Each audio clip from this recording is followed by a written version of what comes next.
حياكم الله مشاهدينا الكرام، شكرا لسماحة السيد جعفر الغرابي على هذه الفقرة. أما الآن انتقالتنا مشاهدينا الأعزاء إلى ضيفنا القارئ سالم كاظم القريشي من العراق. مساء الخير عليك وحياك الله في برنامج استراحة بينات.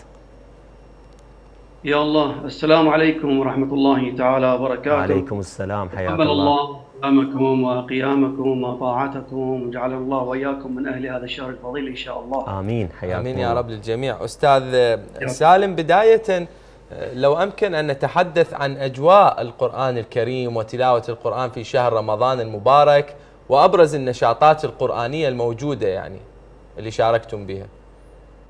حياكم الله أستاذ، تحية طيبة لكم ولقناة البينات، وشكرا لهذه الاستضافة، وأنا محظوظ للمرة الثانية أكون ضيفا إن شاء الله أكون خفيف عليكم وعلى المشاهدين الكرام. حقيقة كما تعلمون بأنه اليوم هو اليوم 27 من شهر رمضان. نعم.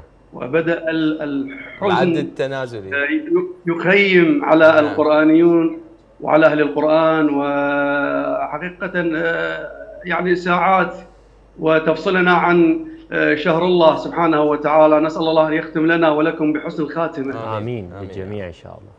نعم. النشاطات القرآنية، أنا ما أعرف سؤالك عام أم سؤالك خاص عن سالم القريشي ودورات سالم القريشي؟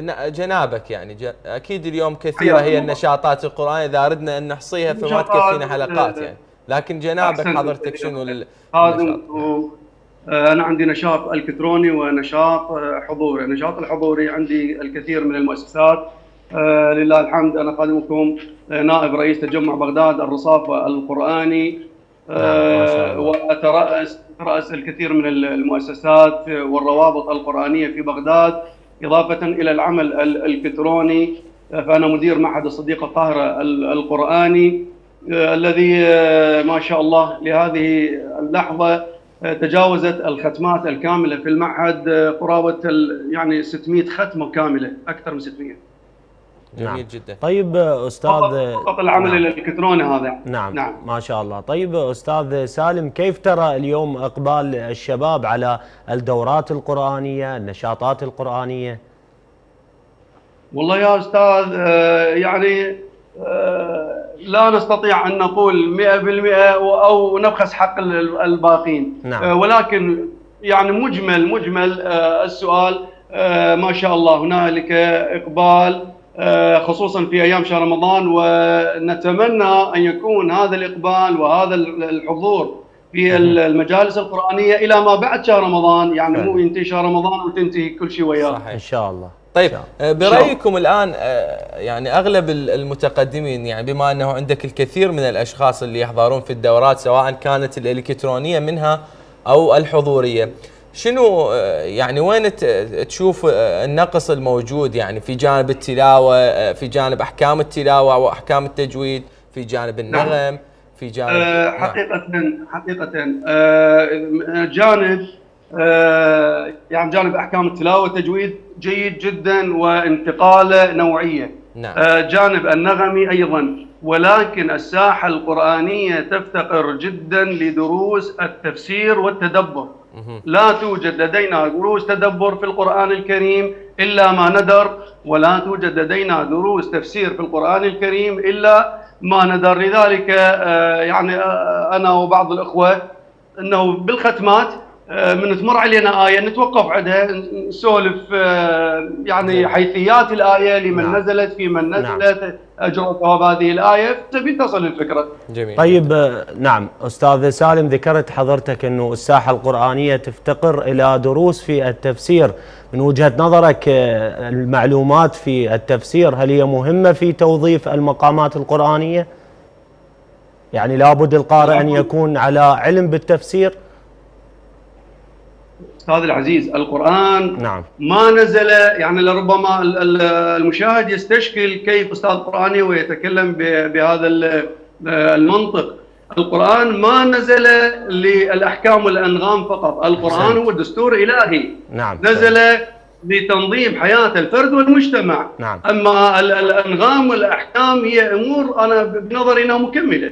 نعم. لكن هل يعني توظيف المقام يعتمد على التفسير؟ نتحدث على الجانب الفني يعني توظيف المقام له الدور الكبير في تصوير الآية، إن كانت آية وعد أو آية وعيد أو آية حزن أو آية فرح. المقام والأداء له الدور الكبير في تصوير الآية وإيصالها بالشكل الصحيح. جميل. نعم أحسنتم. طيب أستاذ، إذا أمكن أن نستغل الوقت نتبرك في 5 دقائق بالاستماع إلى تلاوة قرآنية من جنابكم. إن شاء الله بخدمتك. ربي يحفظك. نعم تفضل. أتلو على مسامعكم الكريمة ما يتأثر من سورة الحجر صفحة 264. نعم. من الآية 45 إن شاء الله. تفضل. إن شاء الله على بركة الله. أعوذ بالله من الشيطان الرجيم. الله. بسم الله الرحمن الرحيم. بسم الله الرحمن الرحيم. إن المتقين في جنات وعيون. الله ما شاء الله. ادخلوها بسلام آمنين. ما شاء الله. ونزعنا ما في صدورهم من غل إخوانا على سرر متقابلين.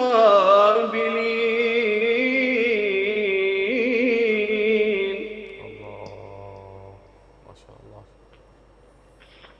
لا يمسهم فيها نصب وما هم منها بمخرجين. ما شاء الله. ما شاء الله. نبئ عبادي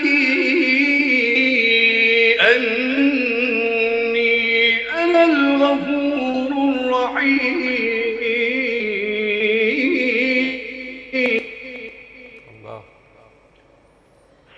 وأن عذابي هو العذاب الأليم. الله. ونبئهم عن ضيف إبراهيم. ما شاء الله. إذ دخلوا عليه فقالوا سلاما قال إنا منكم وجلون.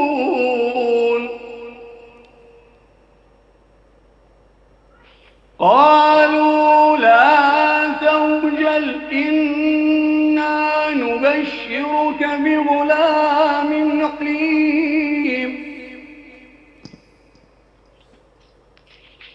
قال أبشرتموني على أن مسني الكبر فبم تبشرون.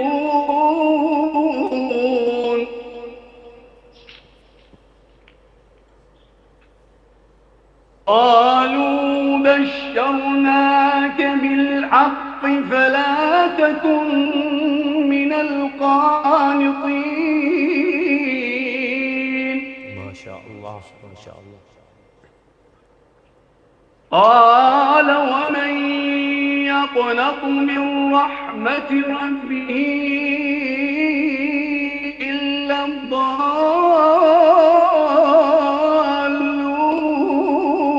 الضالون. الله. الله. قال فما خطبكم أيها المرسلون.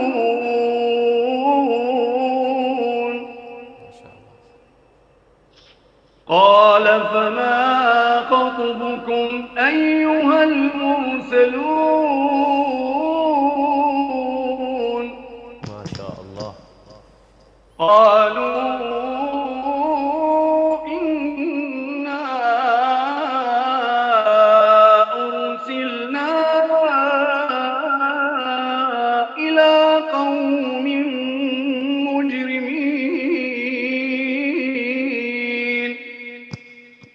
صدق الله العلي العظيم. طيب الله انفاسك استاذ سالم. وأن على ذلك من الشاهدين ان شاء الله. ما شاء الله، شكرا جزيلا على هذه التلاوه وعلى حضورك ويانا. الله يحفظكم، وجزيل الشكر والامتنان والتقدير مرة أخرى لكم ولجناب السيد منتظر الحسيني الذي هو الواسطة ما بينه وبين قناة البينات وبين جنابكم الكريم، وأسأل الله لكم التوفيق وقبول الأعمال إن شاء الله ببركة هذا الشهر الفضيل. ربي يوفقك، شكرا ربي جزيلا، يحفظك ويحفظ نورتنا. الجميع إن شاء الله، وشكرا جزيلا لك.